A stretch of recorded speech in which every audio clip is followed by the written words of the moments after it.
Go. Bismillahir Rahmanir Rahim. Alhamdulillahi Rabbil Alameen. Wassalatu wassalamu ala Rasulillah wa ala alihi wa sahbihi ajma'in. Allahumma alimna ma yanfa'una wanfa'na bima 'allamtana wa zidna ilma. Allahumma la sahla illa ma ja'altahu sahla wa anta taj'alul hazna idha shi'ta sahla. سبحانك لا علم لنا إلا ما علمتنا إنك أنت العليم الحكيم. أسأل الله تبارك وتعالى أن يجعل نياتنا خالصة لوجهه الكريم. Inshallah ta'ala, we're going to continue in the book Sunan al-Tawfiq ila mahabbatillahi ala tahqiq, the ladder to success in truly loving Allah, by the great Imam Al-Habib Abdullah bin Hussein bin Tahir Ba'alawi Al-Hadrani Al-Shafi radiyallahu ta'ala anhu. We reached up to page number 35, and inshallah ta'ala, what I'm intending to do is to go through a little bit more reading today with brief explanations, so that we would cover the text, and insha'Allah ta'ala, in the next text we will add more details to this text. So I think if we can go through several texts without a lot of details, but adding from the previous book, this way it would give us to cover the knowledge that we need to know, and it won't take us a long time to do it. So inshallah, one of the ways, one of my teachers who I studied this book with, he used to do with me with this book, every day for half an hour, we would read. And he would not explain much. We would just read the text, and he would give a few points here and there. Then when I finished it, then he came, we went in a second time with more details, right? And this way we covered the madhab as a whole without being so detailed in every point, so that one would not get, for the lack of a better word, bored with too many rules. So inshallah, I'm going to try to follow in that to the best of my ability, inshallah. Now, so let us begin. Bismillah. Al-Fatiha ila Ruh Al-Habib Abdullah bin Hussein bin Tahir. Al-Fatiha.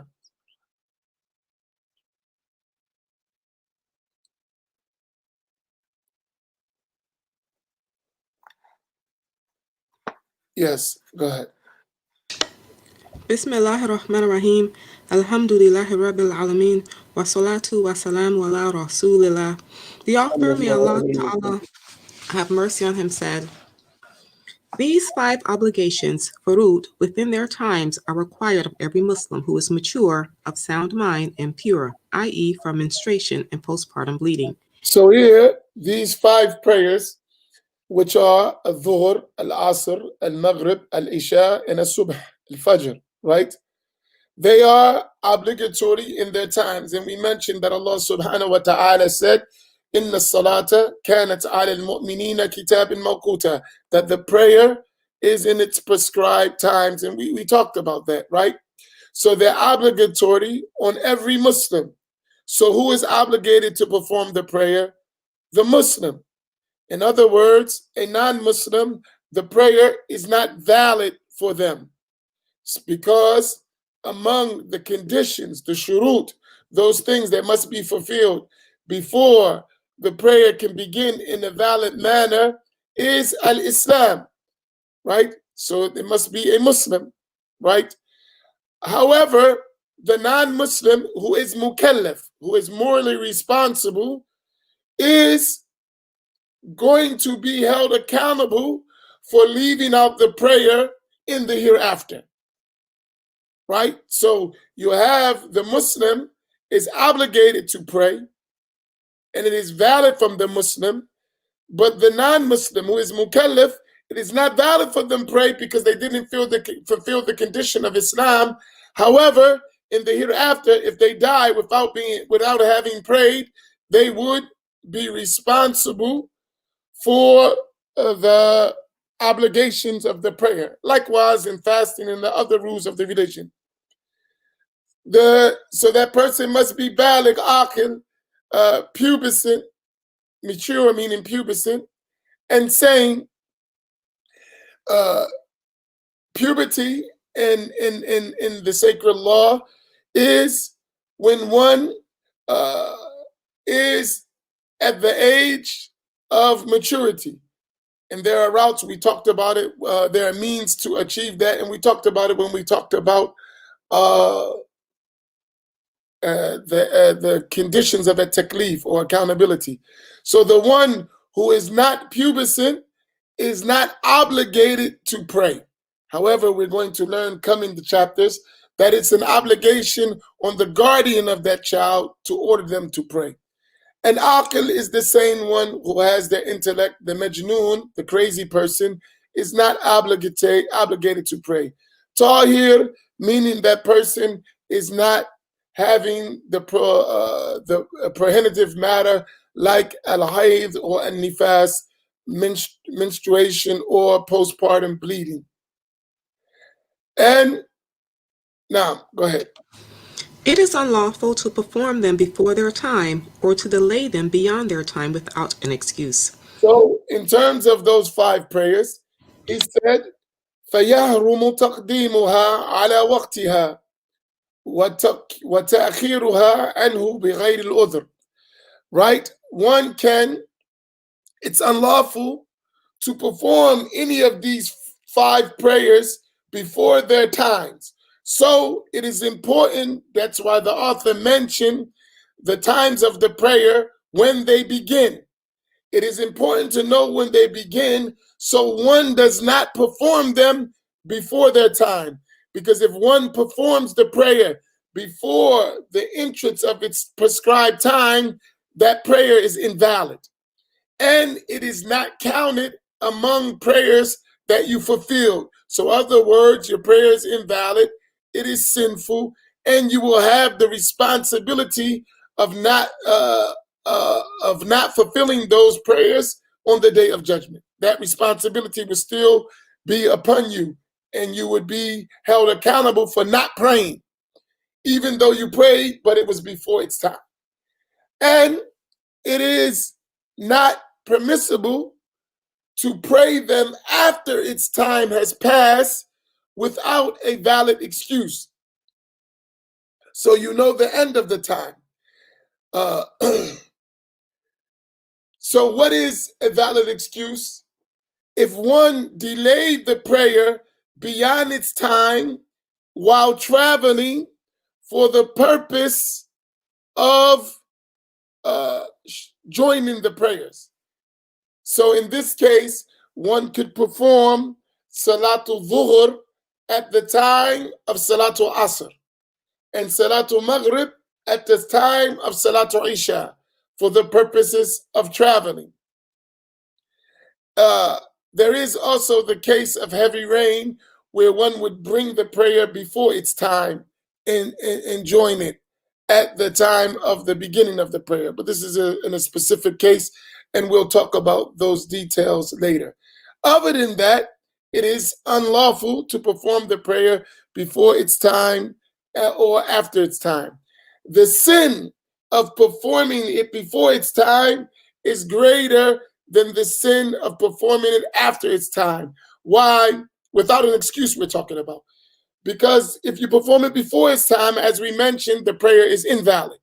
If you perform it after its time, you are sinful if it is not for an excuse. However, the prayer would be counted as a makeup prayer. So it would be fulfilled, but you would be sinful in delaying it from beyond its time.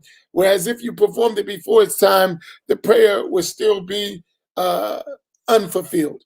Now, one is required to make them up if a preventer, like menstruation, Postpartum bleeding, insanity, loss of consciousness, intoxication, and apostasy arises after a period of time has passed from the beginning of its time long enough to contain its performance, without taking into account the time required for obtaining purification for it for someone free of incontinence and its like, and long enough to contain it along with obtaining purification for it for someone with a medical condition like incontinence. So here you have a case.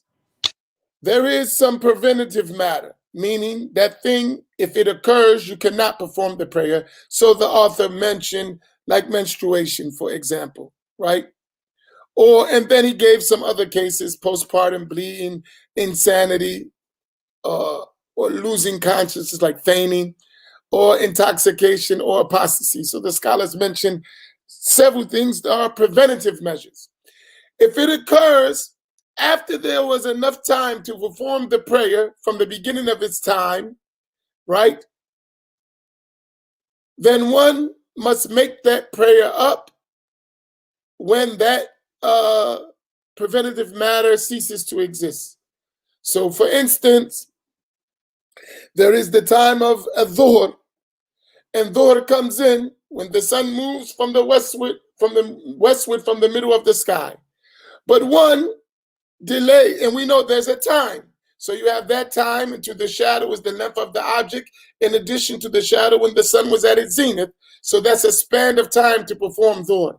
However, what is always recommended and always preferred and superior is to perform the prayer at the beginning of its time, as soon as it comes in. But if one didn't, one waited, say 20 minutes, 30 minutes, right? And within that 30 minutes, a prohibitive matter occurred, right? For instance, the woman came on her menstrual cycle, or someone went crazy, right? Or someone became intoxicated to the extent they could not, they lost their reason, or they didn't, were able to know what they're saying, right? Or they fainted, and that fainting lasts through the whole time of the prayer, for instance, right? They became unconscious, and these other cases, right? If that occurred, then the person must make up that prayer whenever it ends. Whenever that preventative matter comes to an end, that prayer that they missed during the time, which was enough to perform it, they must make that prayer up. So for instance, to give you how much you need to think about it, if the woman, her menstrual cycle lasts 7 days, so she went in those 7 days, she doesn't have to pray. But when that menstrual cycle comes to an end and she takes her purificatory bath, she must make up that dhuhr prayer that she could have made before her cycle began. But she delayed the prayer from the beginning of its time. She's not sinful, but she must make up the prayer. Now, and that is not among the prayers that she's excused. So even though she didn't have to pray by her menstrual cycle, but that prayer she has to make up. Now, the case of what happens, so that's one case. The second case that's mentioned here is the person who not only needs the time of the prayer, but in addition to that, they need the time to purify themselves for the prayer. So why the two cases? Because normally the person who is in a normal condition can perform at tahara, like wudu and things like that, before the time of the prayer, which we should do. So even when the prayer is coming in, what is recommended for us to do is to perform the ablution, to do everything. If we have to make istinja, remove an-najasa, whatever we have to do, we do that before the time of the prayer. So remember, we said yesterday that the Prophet ﷺ mentioned that one who is waiting for the prayer is in the prayer, so long as they're waiting for the prayer. So what is recommended is before the time of dhuhr or asr or maghrib or the other prayers, That one is in a state of al-wudu before the prayer comes in. And then when the adhan is called or when the prayer comes in, one performs the prayer. However, there are some people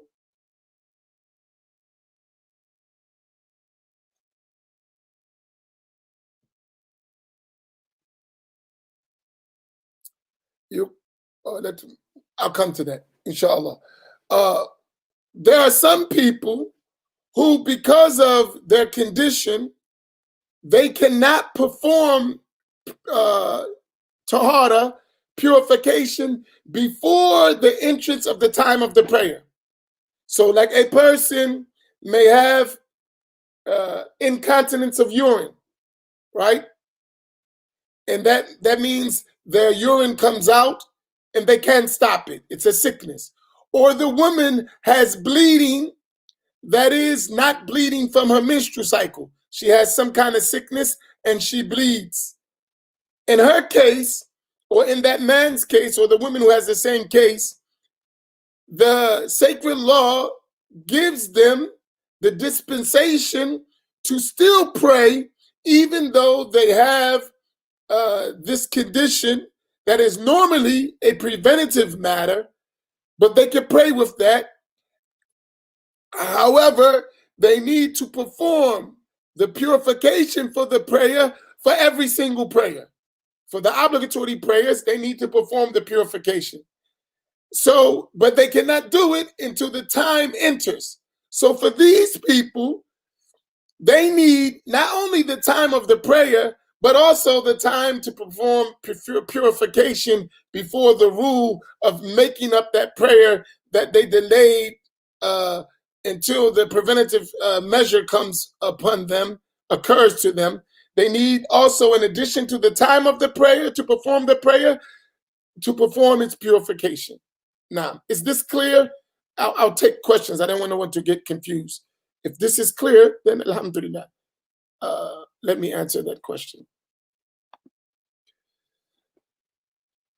I thought we was to wait until the sun moves from its zenith, such as the hadith. If you're talking about Salatul Dhuhr, it doesn't come in till the sun moves westward from the zenith. You don't pray when the sun is at its zenith. So the case we're talking about is after the sun moved westward from the middle of the sky. Tell you. Okay, go ahead. So it's clear. It's clear for everyone, these two cases? Is everyone clear? Tell you. Go ahead. But if the preventer ceased while enough time remains to say the opening Allahu Akbar, Allah Ta'ala is most great, one is responsible for it, while also being responsible for the prayer that is its predecessor if it is one that is permissible to combine with the current prayer with it. With the duration of being free of the preventer is enough to encompass purification in both prayers. So here, now we're talking about the end of the prayer. So the first cases, we were talking about the beginning of the prayer. Now the second case is mentioned is when that thing ends, right? And we're towards the end of the prayer time, right? So the preventative measure, like the menstrual cycle, or someone who was unconscious or insane, for instance, or someone who committed apostasy, came back to Islam, and it was towards the end of the time of the prayer, and there was enough time at the end of the prayer to say Allahu Akbar, not the whole prayer. Remember, in the beginning time, we talked about it's enough to perform the prayer. When it's talking about the end of the time, if it is enough time just to say Allahu Akbar, and that preventative thing ends, then one must make up that prayer and the one before it if it can be joined. So give an example. So the woman is on her menstrual cycle, or someone was unconscious, right? And they woke up at the time of 1 minute before Maghrib, for example, which is enough time to say Allahu Akbar.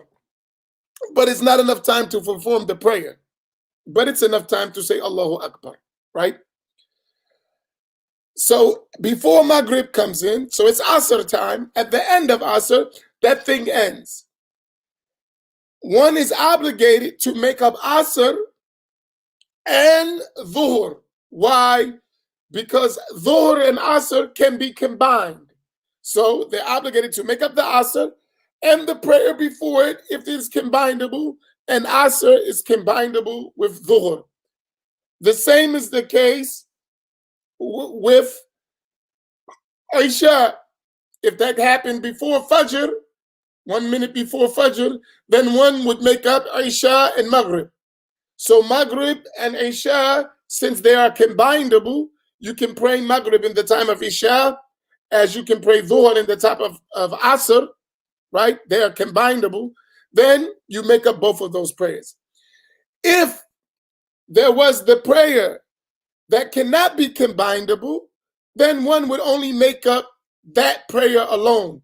So for instance, if it is at the time of Fajr, but it's 1 minute before sunrise, right? Then all one would have to do is make up Fajr when it ends, not Isha, because Fajr and Isha cannot be combined.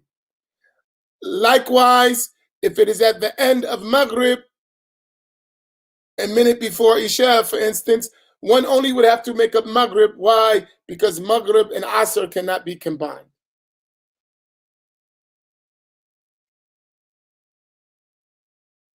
Or if it was at the end of Dhuhr, one would only make up Dhuhr because Dhuhr and Fajr cannot be combined. Naam. Okay, go ahead. What is required of guardians? It is required, being a communal So obligation. let me say. So as you can see from these cases, purification and wudu has nothing to do with the last case. Why? Because you can't do anything. You cannot pray, so it's not need to worry about purification or wudu because we're talking about the end of the time. And all you need is enough to say Allahu Akbar.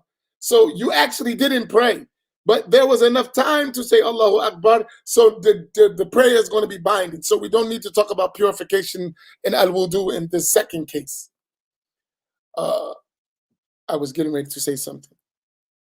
Oh, so one needs to pay attention to these cases because it is possible when we were used to make sure one understood this case, we would give several examples and then you would tell which prayers one got to make up. One has to make up, right? So we would make a case that would give all these examples in the case and then ask the student, okay, now this is the case. Now tell what prayers this person has to make up and why. So keep from the beginning and the end and keep all those rules because the case may differ at different times. But if you understand all the times of prayer and you understand the basis of the case, there can be a multiple different situations and you would be able to make them up. So when should Isha be performed? When missed? After Fajr. Or you can pray it before Fajr, depending when you get up for Fajr. If you, well, you would be up because when the preventative thing ended, you would be up. And when you would pray Fajr, you can pray Isha and Maghrib before Fajr. Why? Because you still have time in Fajr. So you would pray Isha and Maghrib. If I understood your question correctly.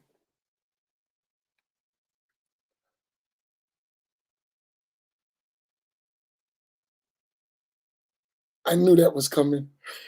Thank you, Sophia. That's why I said I wanted to go without a lot of details because I need you to get cases. Because if I start expanding, it's going to get confusing and difficult for some. I understand. That's why I said I'm going to go. So thank you for reminding. I won't go into so many details. And we'll cover it after a while and you'll get it, inshallah. Now, but just so what is designed is for you to memorize these cases. Because if it's not in your mind, you're going to forget. And that's why we read fiqh over and over and over and over again. And even after you read it 50 times, you're going to forget some things. Why? because you may not deal with the cases all the time, so you're going to forget. It's natural. Go ahead. It is required, being a communal obligation, for the guardian of an immature male or female who has reached the age of discernment to command them to pray and to teach them its rulings after 7 lunar years of age. Here, let me fix that translation. I don't think that's the. It could be misleading. So the author mentioned it is an obligation, a communal obligation, meaning that anyone who is the guardian of the child could fulfill that. So it don't have to be specifically one person. It's the responsibility of the parent or the guardian of the child, the mother, the father, the grandfather, whoever's in charge of the child. When that child is what we call mumayyiz,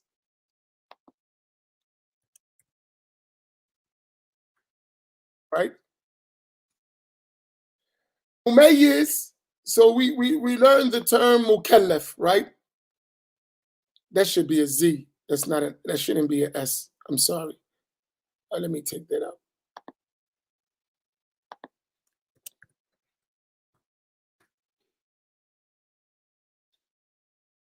I'll put this.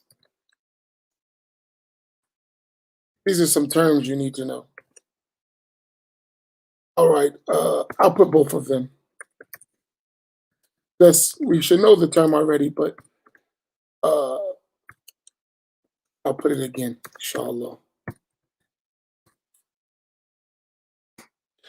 You have two terms. All right. One happens before the other. You have a child who is mumayyiz, right?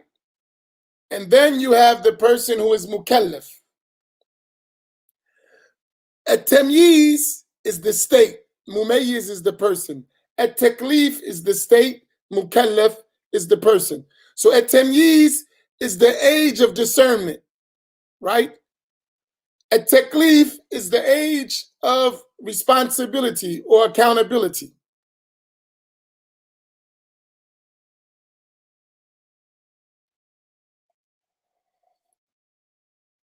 Right?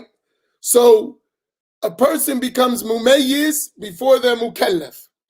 There is rules related to the mukallaf and there's rules related to the mumayyiz. So the child at the age of discernment, they have is rules related to that child, but those rules are responsibility of the guardian of the child. When one becomes mukallaf, responsible, they're your individual responsibility. So when a child is mumayyiz, that means that child is at the age of discernment. In other words, they can distinguish between things. So for instance, they could go to the bathroom by themselves and make istinja without help. That child is mumayyiz, right? Or when spoken to, they can answer. So like if you said to the child, how many prayers in a day? That child say 5. How many days in the week? 7, right? They can answer a basic question they understand. That child is mumayyiz. But that child may be 5, 6 years old at that time, 7, 8, 9. They, usually very young, they know these things, right? So that child is mumayyiz. Now the mumayyiz child, when they become mumayyiz, you need to train them for a taklif, for when they become morally responsible. So that's an obligation on the guardian of that child, whether male or female, who become mumayyiz, you start teaching them, right? So it's an obligation on whom? Not the child, on the guardian of the child, right? So what do you have to teach them? You order them. So the first stage is ordering, and then the second stage is disciplining them, right? So the first stage is you order them to pray, that mumayyiz child, and teach them the rules of prayer, right? when they reach 7 years old. Now, you may do that for a child before then, right? And start teaching them. But when are you going to order them to do it? When they get 7, right? That becomes an obligation, right? On the parent, not on the child. If the child doesn't pray, the child is not sinful. Sinfulness comes, or responsibility, when one is mukallaf, not before that.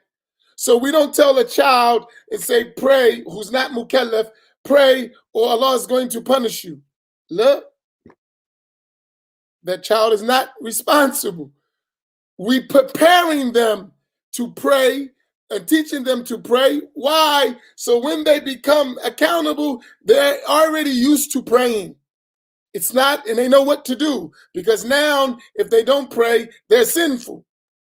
So the parent orders them to pray, teaches them the rules, right? At 7 lunar years. And when they reach 10, it's still before the age of taklif normally, right?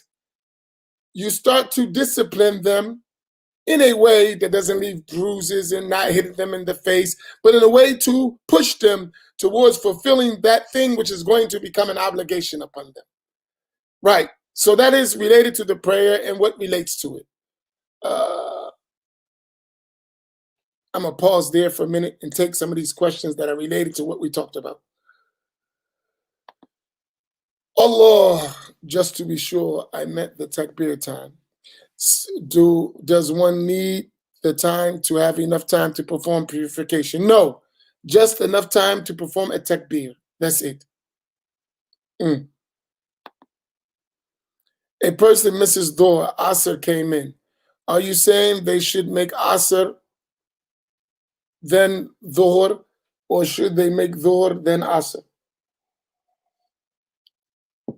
This case that you mentioned is not what I'm talking about. I'll answer the question. But the case I'm talking about, so I don't want you to mix the cases up. The case we're discussing in the book is when someone does not perform the prayer because after its time has come in, because of a preventative matter that occurred, and they can't perform the prayer because of that.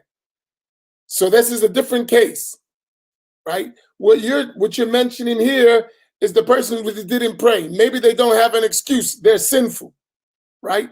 We're talking about the one who has an excuse, and that excuse was the preventative matter. They're not sinful, and they should make up the prayer whenever that preventative thing ends. It could end at any time. Whenever it ends, they got to make up that prayer. In the case of normally, a person doesn't have an excuse and they miss Dhuhr, they are sinful for not praying in its time. So the other one is not sinful. The case you're mentioning, the person is sinful for not praying Dhuhr in its proper time. However, when Asr comes in, they should make up Dhuhr before Asr, so long as they have enough time that Asr won't become a late prayer as well. So whenever you have make-up prayers, whether they're for an excuse or because of negligence and you are sinful for that, in either case, if you have time within the current prayer time to make up the make-up prayer, you make up the make-up prayer first and then you perform the prayer in its current time. Unless the current prayer, by making up the make-up prayer, would make the current prayer late as well, you make up the make-up prayer first, the current prayer first, then the make-up prayer. But if you have the time, you make up the make-up prayer, then the current prayer. Allah. I knew this would get technical. Be patient. MashaAllah, alhamdulillah.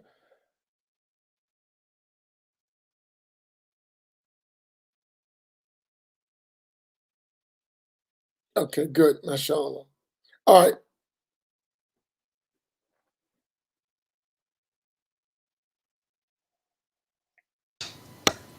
Go ahead. After 10 years, he is required to strike them for forsaking it, like he must for fasting that they can endure. Here, so when we say striking the kid, this does not relate to abusing the kid. So what means striking the kid? It means that you hit them in a way that would encourage them to pray or to fast.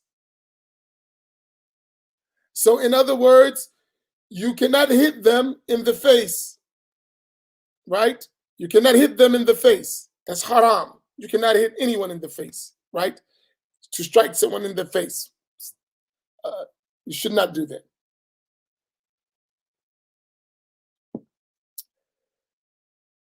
And you cannot hit them in a way that leaves mark or bruises. So it is only a way of what? Admonishing them. And this is in a normal relationship between a parent or a guardian and a child. So some children you should have, like my children, I don't have to hit my children. I just speak in a tone and that's it. Even as adults, I don't have to discipline because of the relationship that I have with my children. I don't have to hit them, right? They are respectful. But some children, they don't listen. You got to give them a little nudge, right? But that hitting is no way that can leave marks or bruises, right? And if there's no benefit, then you don't do it. Only if it works. Now, He is also required to teach them what beliefs and rulings they are able to understand, and to teach them what is obligatory for them and unlawful to them after maturity as well, and likewise what has been legislated, like suwak. so here there is, in addition to the prayer, which is the highest of the outward acts, you got to teach them the belief. You got to teach the child what to believe. And at minimum, you teach the child what is obligatory for Allah subhanahu wa ta'ala to attribute to Allah, what is permissible to attribute to Allah, what is impossible to attribute to Allah. Likewise with the prophets, alayhimus salam, what is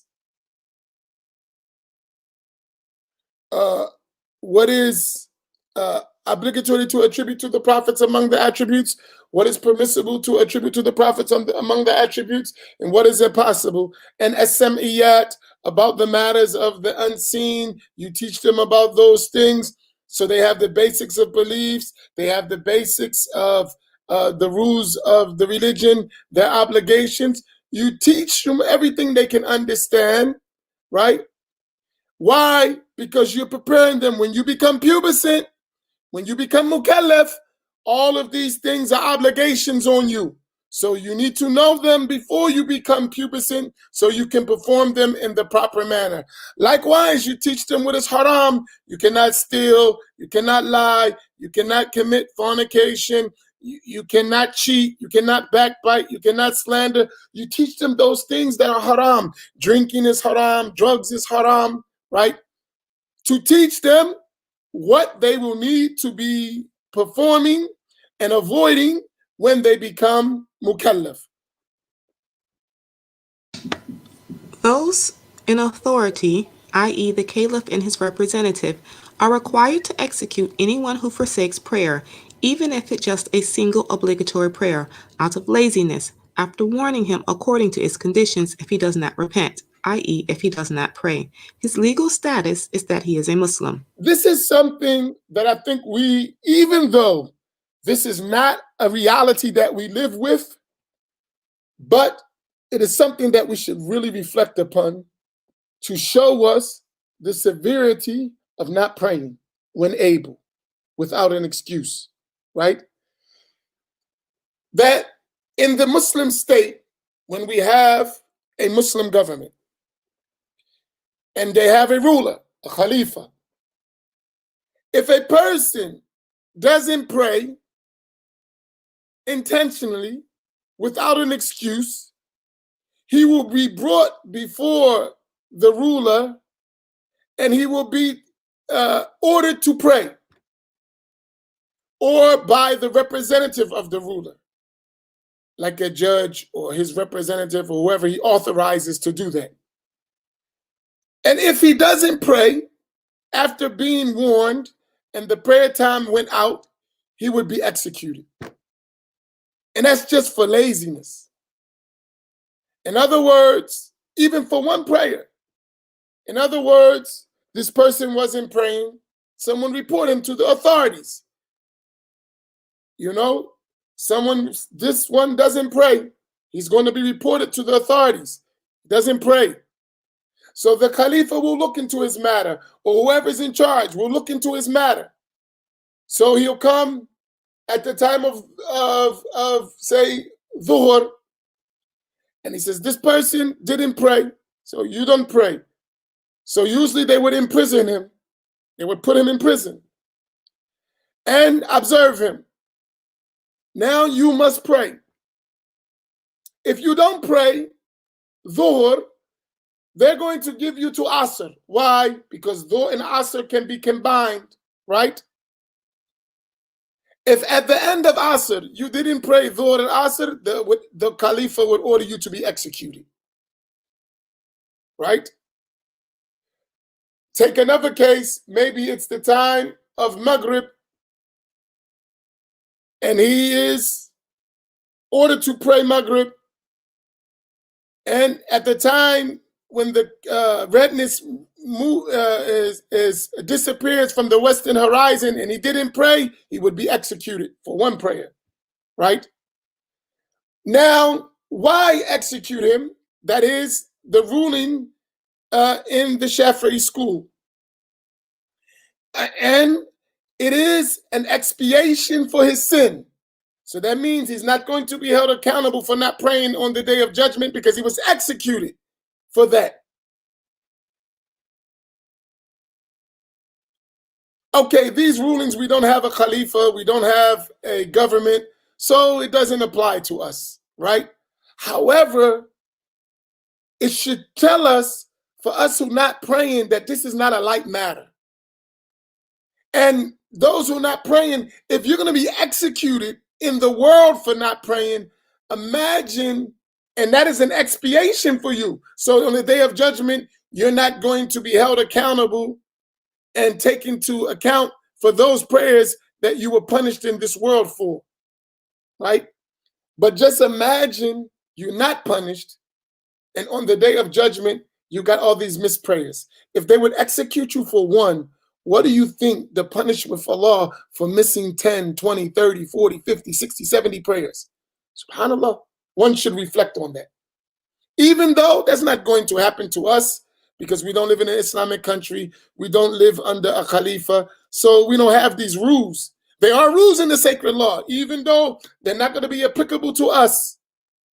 But you also got to remember you're going to stand before Allah for those prayers.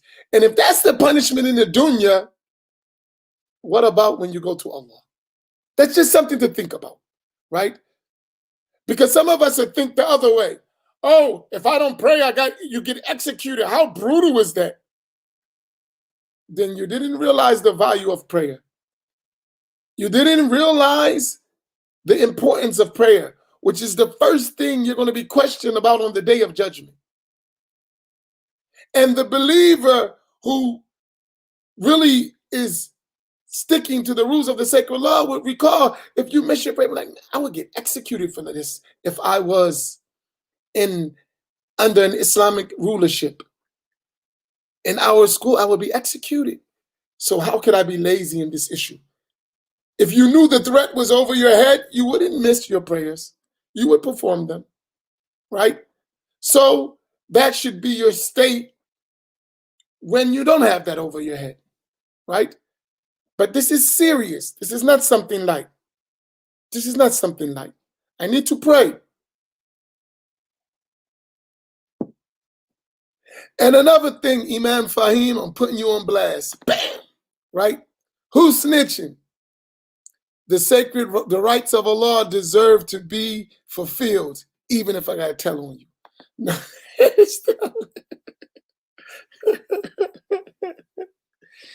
so don't pray, snitch, right? I'm telling you, I lived in places where you can't not pray.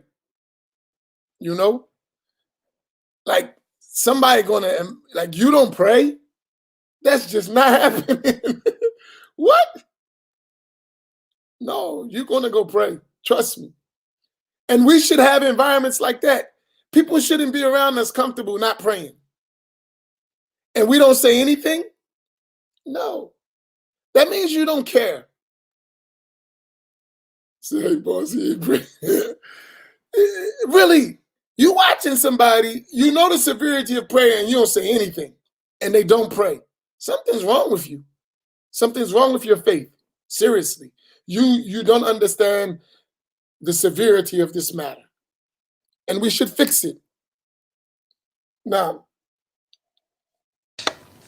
Every Muslim is required to command his family, i.e., his wife, his household, and his kin, to perform it, i.e., prayer, to force them to perform it if they neglect it, and to teach them its essential elements, conditions, and invalidators.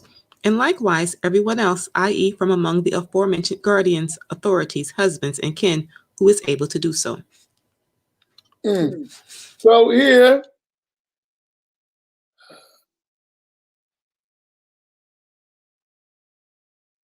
let me go back. But the person, before I go there, he said, وَحُكْمُهُ أَنَّهُ Muslim. So that person who gets executed after praying, for not praying, the Khalifa or his representative has him executed, then he is a Muslim. So he is washed, he is shrouded, and he is buried in the Muslim cemeteries, right? Remember, we talked about the apostate. We said he is not washed, he is not shrouded, he is not buried in the Muslim cemeteries, meaning it's not obligatory to wash him, it's not obligatory to shroud him, and it is haram to bury him in the Muslim cemetery. So that's the murtad, that's the apostate that became a disbeliever.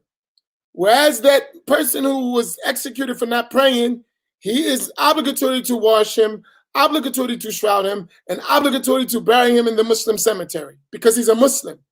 The execution is a kathara, is an expiation for his sin. So he's a Muslim, right?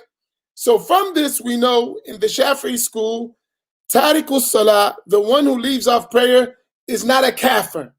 So if a person doesn't pray out of laziness, they are a major sinner, but not a blasphemer, right? So there is some rulings, and this doesn't apply in our school, that some people say that if person miss prayers, they don't make them up. They don't have to make them up. They just pray optional prayers.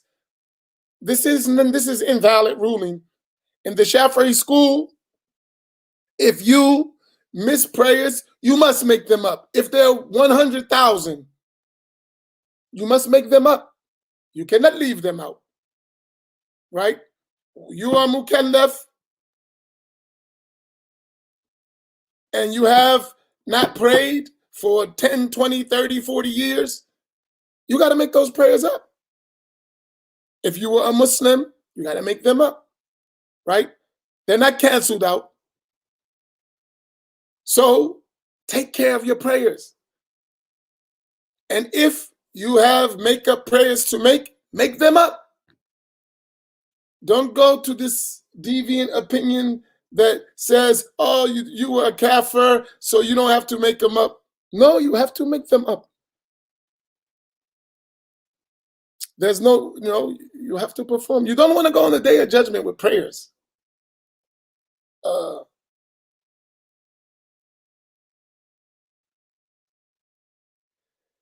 If a man doesn't pray at all, his marriage is still valid. If he believes prayer is obligatory, his marriage is valid. He's sinful. But if he believes that prayer is not obligatory, he's a murtad, he's an apostate, and he cannot be married to anyone. So it depends.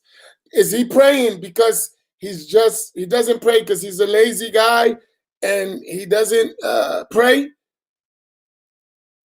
Or he's just sinful, and when I say just sinful, not like that's light, but that's the reason he doesn't pray. Not because he doesn't believe that prayer is obligatory. He knows he's supposed to pray, and he's obligated to pray, but he just doesn't do it out of sinfulness. He's a major sinner, but he's still a Muslim, so his marriage is valid. However, if he believes, I don't pray because I don't have to pray, it's not obligatory. That's just some rituals you Muslims do.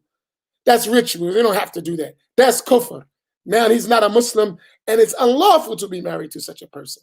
So the cases are different. It depends. Mm. And in the Islamic in the Islamic government, he's going to be executed, but not for not praying, for apostasy. There's a different case. Now, so okay, so the person who leaves off the prayer, I mentioned that he's a Muslim, so we treat him as a Muslim.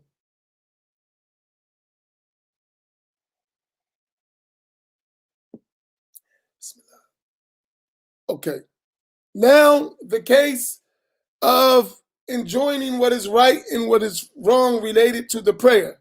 So it's obligatory on every Muslim to order his family, the wife, the people in his house, his non-marriageable relatives, his children, to perform prayer.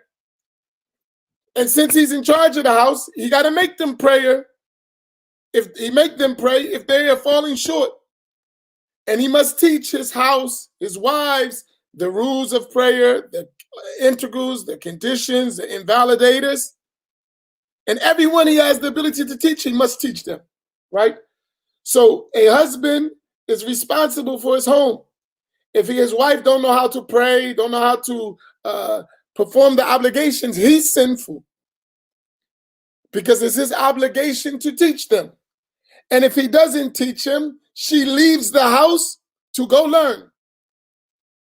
So the case is she shouldn't leave the house without her husband's permission. But if her husband doesn't teach her the obligations of the religion, the rules, what she must know and perform, she must leave the house to go learn that and then return, even without his permission.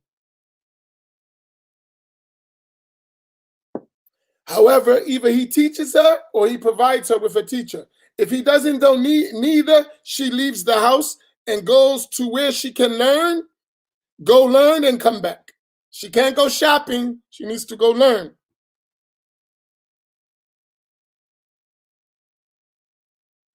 And Allah knows best. Let us stop here. Let me take a few questions. Don't overwhelm me with questions with these, because I want you not to forget the basic text and don't get too wrapped up in the details. So try to focus on what we covered and don't go into so many details. Let me take some of these questions, inshallah. It's a lot, right? But what's good for me, I get to review, and because some of these cases you forget the details. But I love it. I love to review. I would do it over and over again if we could.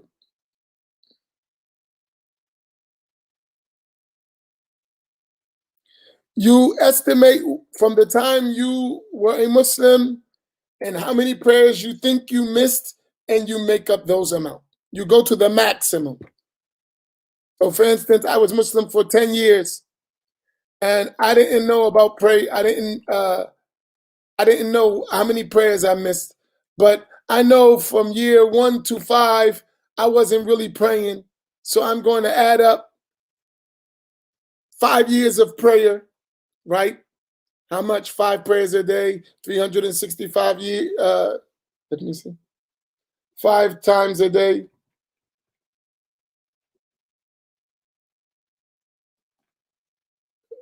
5 times 365 times 5. So I got like 9,000 prayers to make up. Then I'm going to start. And I'm going to get me a notebook or something. And every time I make a prayer, I'm going to just take it down till I do all my 9,000. Like that. So if it's more than that, then those other ones are going to be counted as supererogatory prayers, right? So if it was only 8,000, then I got 1,000 extra supererogatory prayers. Now, by the way, if one has makeup prayers, one occupies all one's free time with making up those prayers. So if you got makeup prayers to do, and you say, how am I going to make up all those prayers? Don't go to the store. Don't go to the mall. Don't be hanging out. Whenever you're free and you don't have nothing obligatory to do, make up your prayers, right? So you can't watch the fight tonight. You got to go make up your prayers. So no boxing for you tonight. Go make up your prayers. So the boxing match will probably be about 3 hours. For 3 hours, you can make up at least, let's say, 100 prayers. If you just pray, even if you just pray the obligatory parts of them, the obligatory parts of the prayer, and just made them up without all the sunnahs. Just make up all the obligatory part of the prayer so as short as possible. Make up all the obligatory parts of the prayer, perform it in the obligatory manner, and it be short, and you don't got to go long surahs. You could just recite Al-Fatiha and keep going till you finish the prayers and fulfill them in the obligatory manner. That's why knowing what is obligatory, what is sunnah is important, because sometimes the case happens and Allah doesn't put a hardship on you that you cannot bear. So you can do it. If you know what you're doing, you can do it. It's easy. And you have the time. You just don't have time to play around anymore. You got to make up those prayers. So your vacation should be on a prayer rug. Our teacher used to say to us, whoever has make-up prayers cannot eat fruit. Look how serious he was. He said, whoever has make-up prayers, qada, they are not allowed to eat fruit. Instead of eating fruit, they need to make up their prayers. The time you take to eat an orange, you can make up prayers. You don't have to eat fruit. That's not a necessity. So the time you want to eat some fruit, make up your prayers. The time you want to get on Facebook, make up your prayers. The time you just want to chill, make up your prayers. You have the time. You'll be amazed how much time you got when you're serious. And then when you think about the hereafter, you'll really realize how much time you got. You have the time. We got way more time than we need if we used it properly. Go ahead.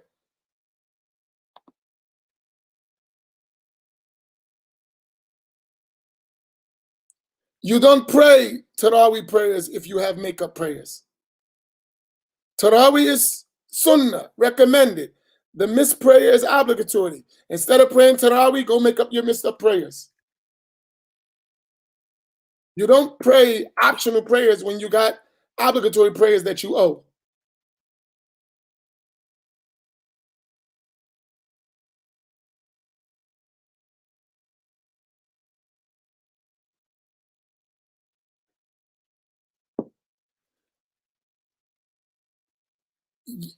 If they're pubescent, you are not responsible for them, meaning you're not sinful if they don't pray.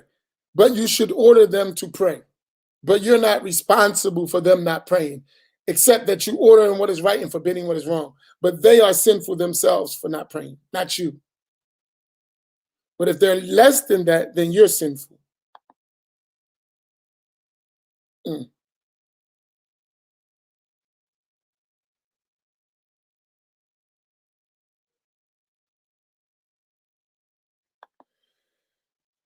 As I said, if you have make-up prayers, you cannot perform voluntary prayers until you finish your make-up prayers. So your night prayers and your sunnah prayers should be your make-up prayers. This is not a light matter. And when one doesn't realize this, one doesn't understand the ranks of obligations in the religion. The obligation is the priority, not the nawafil and the extra deeds. That's after you. That's like saying, can I eat cake and I didn't eat my dinner? I remember when I was a kid, you know, kids, we like juice and soda or whatever. My mother, she would not allow us to have juice until we finished our meal. Like no juice, no, because kids, we just drink up and then say I'm full and never ate the food. No juice for you until you finish your meal. Because the priority is your meal. I'm just giving you this by way of analogy where you can use your reflection. The priority is the obligations. You can't perform optional things and leave out obligations. That's like having juice and not eating your dinner. It doesn't work. The Prophet ﷺ said that Allah said, my servant does not draw closer to me in status with anything more beloved to me than the obligations. And then he will continue to draw close in status by performing the optional deeds until I love him. The obligations, right? The taqwa is performing the obligations and refraining from the sins. And then the optional is how to go to a higher status. You got to make up your prayers. That's an obligation. We just learned the prayers are 5 that are obligatory. If you never pray Taraweeh, if you never pray night prayers, if you never pray the sunnahs, you are not sinful. But if you miss your 5 prayers, you are sinful. There's a big difference. Understand between, that doesn't mean don't pray your night prayers and don't pray your sunnahs, not at the expense of your obligations.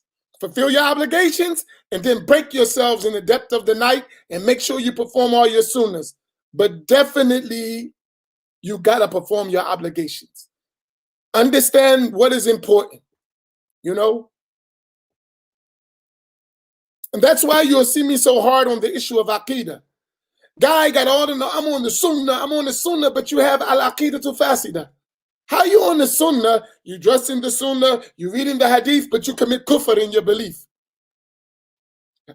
How do you judge? How do you weigh things? That's why you never hear me when we discuss with those people who deviate from Ahl Sunnah. I don't discuss details of the religion with them. Oh, bid'ah, and wait, we don't got to discuss none of that. Let's discuss that bad belief. You think Allah is a body sitting in heaven and Allah got organs and limbs, because talking about the other stuff is irrelevant if you believe that. If you believe Allah is jismun qa'idun fawqa al-arsh, you believe Allah is a body sitting in above the heaven, or Allah has limbs and organs and all these blasphemous characteristics that you attribute, we don't need to talk about nothing else, because that's the primary obligation. The rest of the stuff in relation to what you're talking about means nothing. We don't even got to talk about prayer. We need to talk about your aqidah. We don't need to talk about sunnahs, keeping the ranks tight. We don't need to talk about none of that. We need to talk about your belief. Once we straighten that, then we can talk about those other issues. But long as you got that corrupt belief, the first obligation ain't fulfilled. So we don't need to talk about secondary things, if you get my point by way of analogy. So if you ain't praying your 5 prayers, we don't need to talk about nothing else. Why are we talking about witr or qiyam al-layl or tahajjud or the sunnahs before and after the prayers, and you ain't even doing your obligatory prayers? It's not a conversation. It's not. It's like talking about washing your face 3 times and you're not washing the whole of your face. No, it's sooner to wash 3 times. Yeah, but you ain't washing your whole face once. So you don't even know the limits of the face from the normal hairline to the chin and from earlobe to earlobe. This whole thing is the face, but you're only wiping right here. So when you make wudu, you go like this. And you leave this dry, but you do this 3 times. No, it's not funny, but it's like amazing how we think. That's because we didn't learn. Right? You have an obligation that you're not fulfilling, but you're talking about the sunnah. La hawla wa la quwwata illa billah. May Allah help us. May Allah help us, inshallah. But we got to learn. Yeah, you can, but if you got a lot of players, I would cut it down to the max. We're going to learn. I would cut my prayers down to the obligatory so I can give them the responsibility fulfilled. If I was making up prayers and I had all those prayers to make up, I wouldn't recite other than Al-Fatiha, and I would keep my adhkar in the prayer to a minimum. I would fulfill the obligations till I made up all my prayers. That's what I would recommend. Because if you occupy with recommended matters, you might get tired and not fulfill the obligatory part. No, not until you make up all your prayers. Only thing you fulfill when you got make up prayers is your obligatory prayers. And that's why you need to do them all the time, so you're not leaving out all these other recommended matters that are giving you greater reward. So fulfill all of your obligations. Spend all your time to finish your obligations. And as Muslims, we shouldn't have a bunch of prayers to make up. That's not a good sign anyway. So if you miss some prayers and you got years of missing prayers, you should be in a state of sadness. Really, you should be a little hard on yourself. Don't be so easy. That's not light. I went years and I wasn't praying. I wasn't on my deen. And that's just like that. I wasn't on my deen. It's okay. No, it's not okay. You should have some remorse. And you should show your remorse by being diligent and making up for your losses.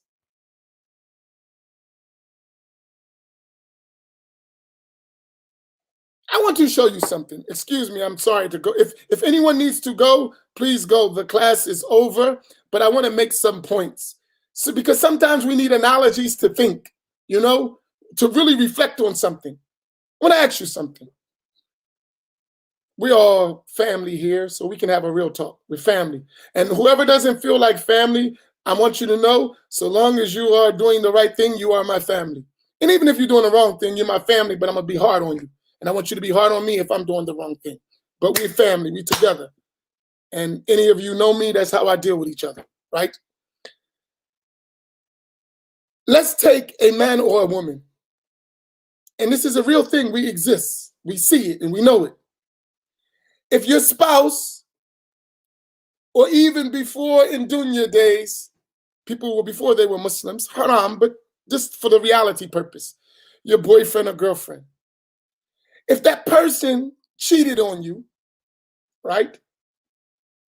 You were with your spouse and he cheated or she cheated, right?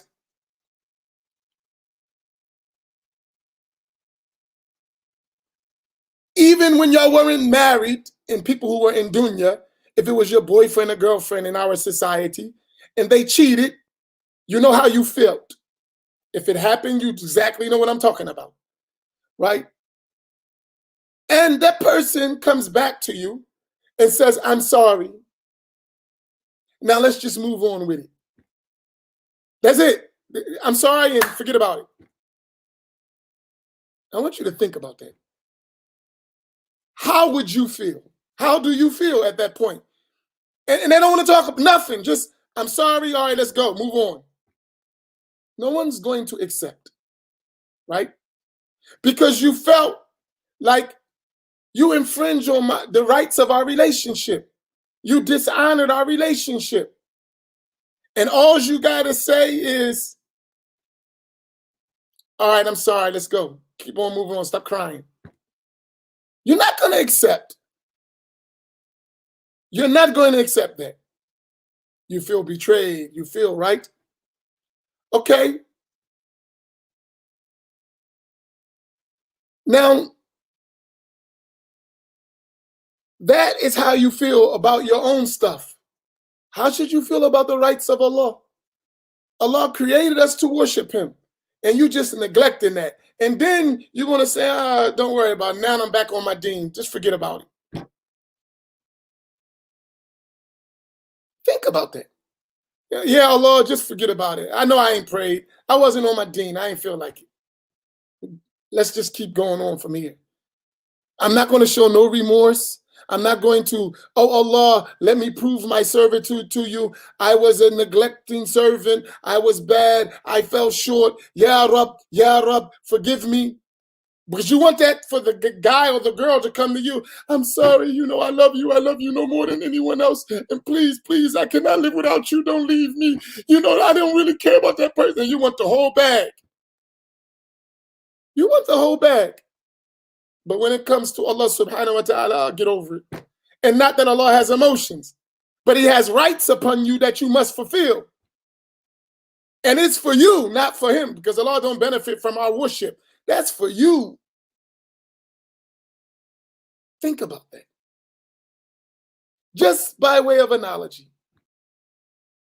And some of us guys who've been in the doghouse for making our women upset, you know what I'm talking about. What do you go through to make it up, to make her happy?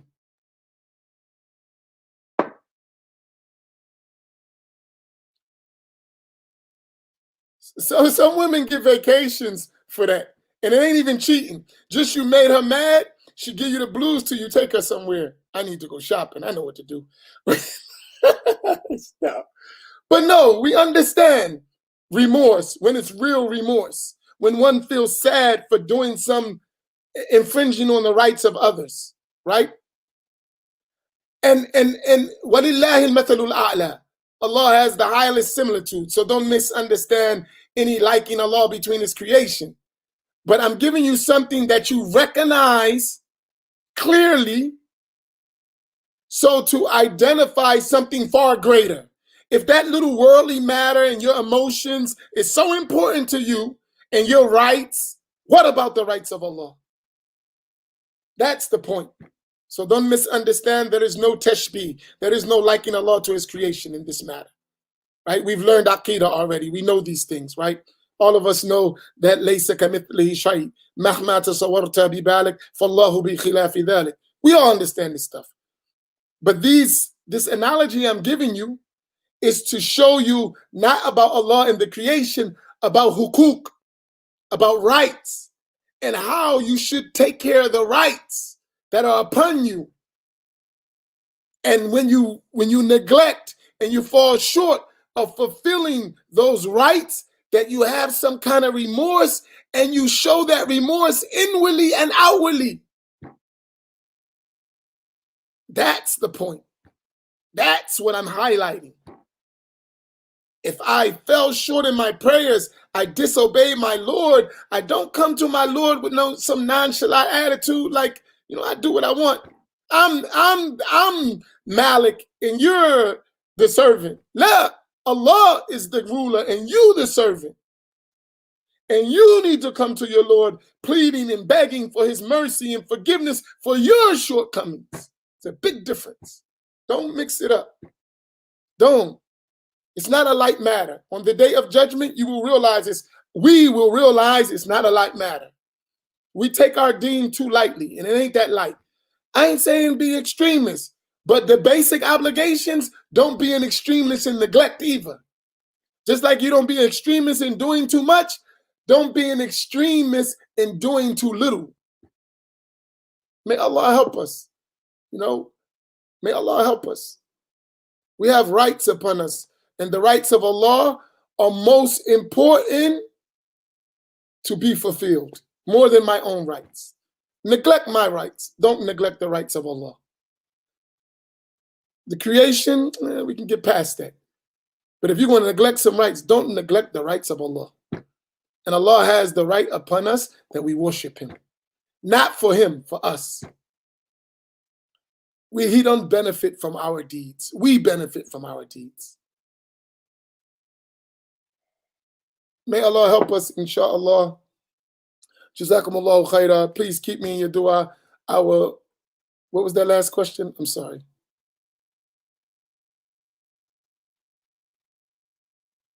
No, you make up prayers whenever you can. Even on the prohibited times, when it's disliked times to pray, that's not for make-up prayers.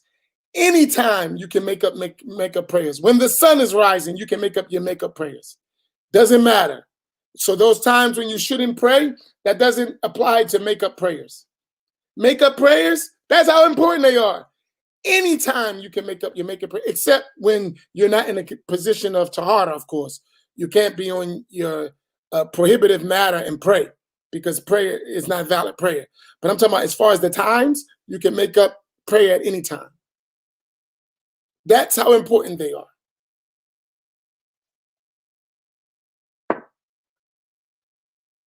No, don't do that. La ilaha illallah. Put that question back. No, absolutely not. Do not do that. No. Not praying is not kufr. Not praying is not kufr. La ilaha illallah. Not praying out of laziness, out of neglect, does not take one out of Islam. So that person is a Muslim. And if one takes Shahada, you only take Shahada again if you committed disbelief. No, but that's not funny. I know she didn't mean it. That's not funny. That's serious. Why? Because if you took your Shahada again, that takes you out of Islam. And then you would have to take another Shahada to become a Muslim. Because to doubt your Islam is kufr.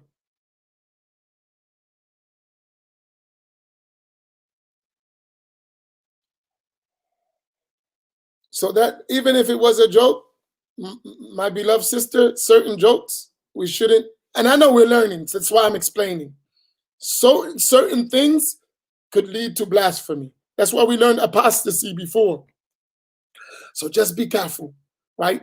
And we're developing, we're learning. Don't worry about it. I mean, when I say don't worry about it, just make sure we're learning and we keep within the rules of the religion. And by the way, I can't see the cartwheels or the things. So all them symbols you make, I don't see them. I just see blocks. I don't know what they are. But just in case someone else thought that, I was off, because many people do think that.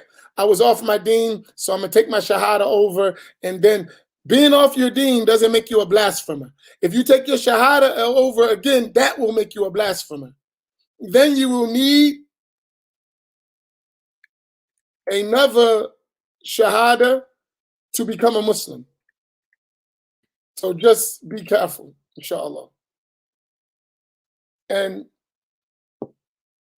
take my words as an advice, not as a criticism. Because I understand, I don't know what everyone knows. So I cannot, I don't know when, I don't know what everyone knows. There's no way for me to know all these people online. I don't know people's level of education or their understanding, when they're serious, when they're joking, but I can tell you what is permissible to joke about and what is not, right? And that's why we learn the chapter of apostasy. Because here, I'm just showing you how serious our words are. Go back when there is a hadith of the Prophet sallallahu alaihi wasallam. I think it is here. Allah, I love you all, please. No, it don't have nothing to do with a laptop. It's the form, I'm not on Facebook.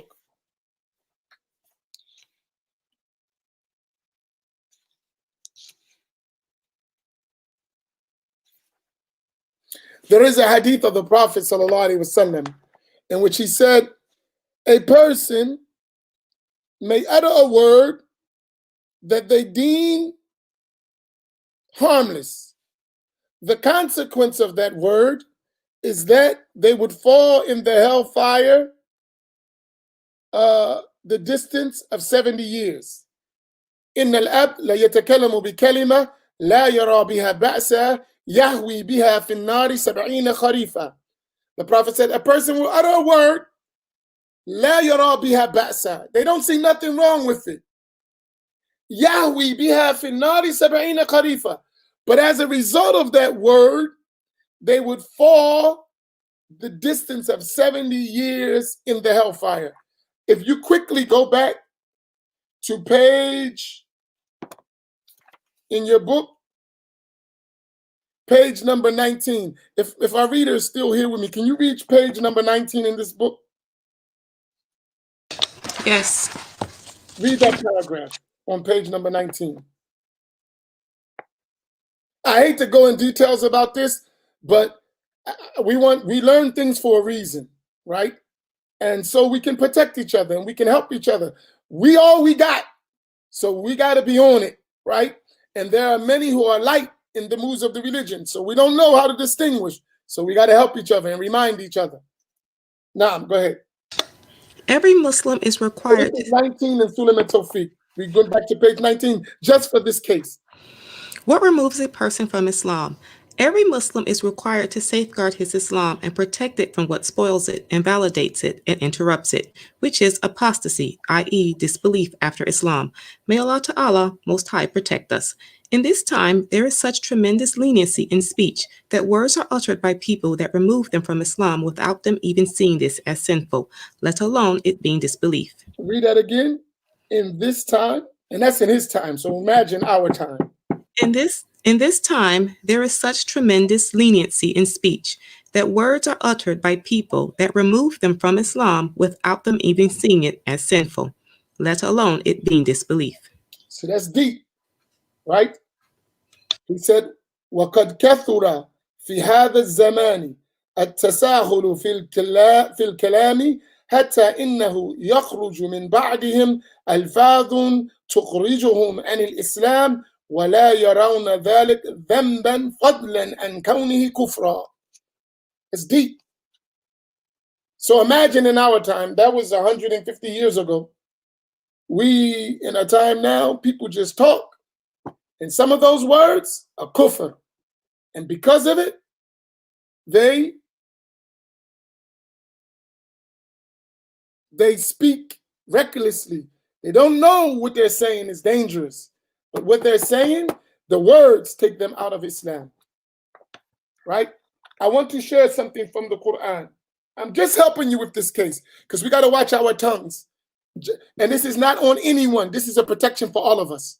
So please, I don't want no one to think that I'm personally talking about an individual. I'm not. This is a general reminder for all of us. Right? I don't want anyone to fall out of Islam. So as a teacher, as a brother, as a family member, I'm going to warn you. I'm going to advise you and myself, because we live in a time where we just talk too much. And it's easy because of our society to utter kufr and not even think about it. Just sing a song. There is a song, I'm trying to think. Well, a lot of these R&B songs, these love songs, just give me 1 second. A lot of these R&B songs, they're full of kufr, right? And you know, we black, we love it. Right? Like,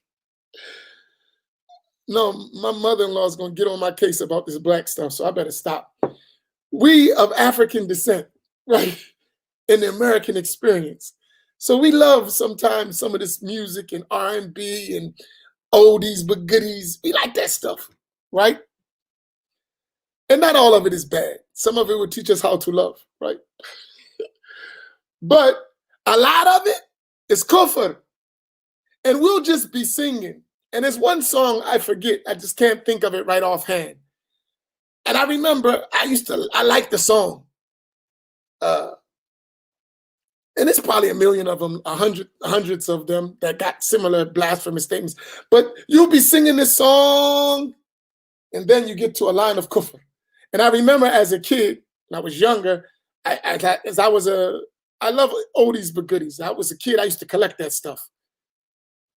So that's why me and Sister Nora are going to have a versus. Right? I'm joking, right? But I love oldies. Really, I was like a collector when I was a kid.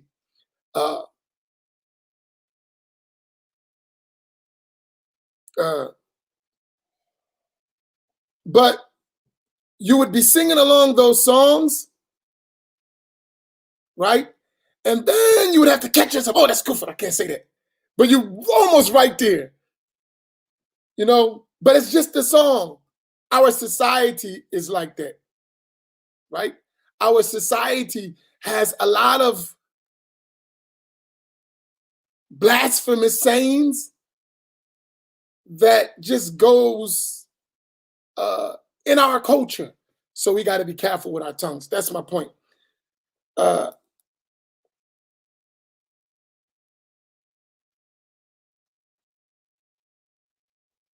I want to give you a verse of the Quran, 1 second, about this. And it's serious.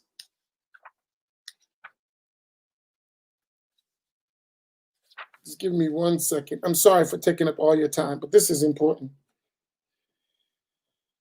Allah.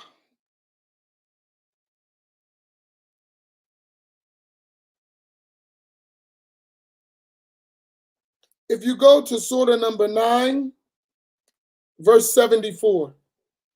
Surah number 9, verse 74.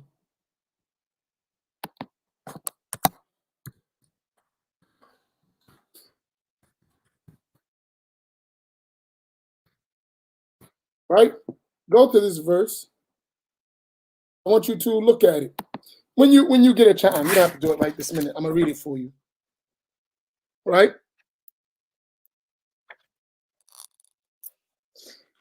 Look what Allah says in this verse. Just this part of it, this verse, right?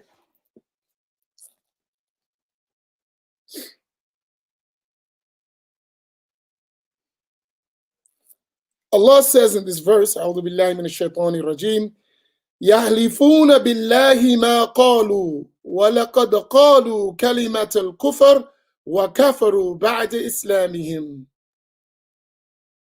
That's deep. Look at this verse.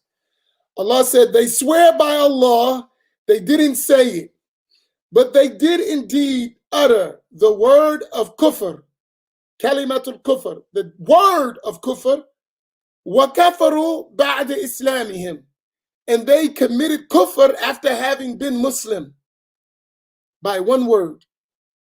يَحْلِفُونَ بِاللَّهِ مَا قَالُوا وَلَقَدْ قَالُوا كَلِمَةُ الْكُفْرِ وَكَفَرُوا بَعْدَ إِسْلَامِهِمْ. That should scare the death out of us. They swear by Allah, I didn't say anything wrong. But they did say a word of kufr, the word kalimatul kufr, وَكَفَرُوا بَعْدَ إِسْلَامِهِمْ. And they were Muslims, but because of that word, they commit kufr. That's in the Quran. Think about that verse. And now watch your tongue. Think about that verse. يَحْلِفُونَ بِاللَّهِ مَا قَالُوا وَلَقَدْ قَالُوا كَلِمَةُ الْكُفْرِ وَكَفَرُوا بَعْدَ إِسْلَامِهِمْ. Then think about the hadith. إِنَّ الْأَبْ لَا يَتَكَلَّمُ بِكَلِمَةٍ لَا يَرَى بِهَا بَأْسًا يَهْوِي بِهَا فِي النَّارِ 70 خَرِيفًا. A servant may utter a word, they see nothing wrong with it. The consequences of that word is that they will fall 70 years into the hellfire, which is the bottom of hell. Only non-believers go there. Words do matter. Words will harm you. Disbelief, apostasy of 3 types: beliefs in the heart, actions with the body, and statements with the tongue. Statements with the tongue. The tongue is a great favor from Allah. Its size is small, but its crime is great. Most of the sins of the children of Adam come from their tongue. So may Allah help us. And just be careful. Pay attention. Wake up. Pay attention to our words. Pay attention to our actions. Pay attention to our beliefs so we can protect our Islam. May Allah reward you all. Sorry for taking so long, but I think that was extremely important. And, we can't take these things lightly. If people don't learn the religion, that's not our fault. We order, but we got to learn. So be careful. Barakallahu bikum. Wassalamu alaikum wa rahmatullahi ta'ala wa barakatuh.